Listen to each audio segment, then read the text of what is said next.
Happy New Year, Emma here. Have you all made New Year's resolutions? Because I know a lot of people at this time of the year do make a lot of New Year's resolutions, and in true New Year's resolution state, they kind of tail off by February, March. So look, it is a really great time of the year to plan your year, but I'm here to give you some tips on making some goals for 2014. Here we go. Tip number 1. Reflect on 2013 before you make your goals for 2014. What lessons did you learn? Who did you meet? What would you never do again? Reflect on it. If you need to have a little rant and rave about what happened, go for it. Then bring yourself back to gratitude. What were you thankful for in 2013? Tip number 2. Think about what you want for 2014. But more importantly, think about how you want to feel.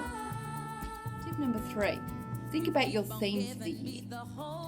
What's the theme that's going to carry on through the rest of the year? For myself, please feel free to steal this, is vitality. Because without vitality, I'm not going to get through the year.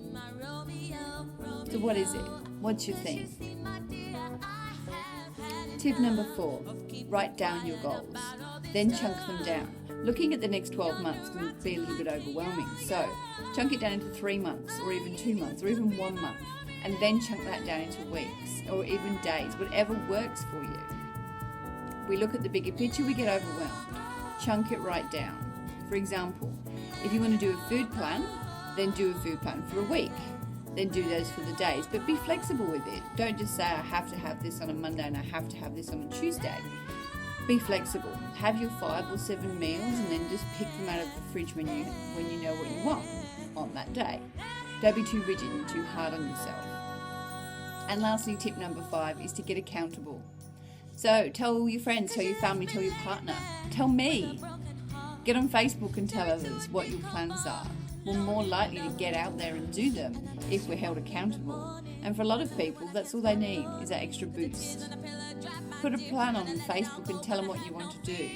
Progress it. You'll give others inspiration to do their own thing too. And before I go, we often think about health being a separate sector to our life. For example, career or business or family or relationships. Health actually is not a sector to be worked on. Health is you. Without health, there is no you. So from here on in, I challenge you for 2014 for health to be you. Let me know how you get on. See ya.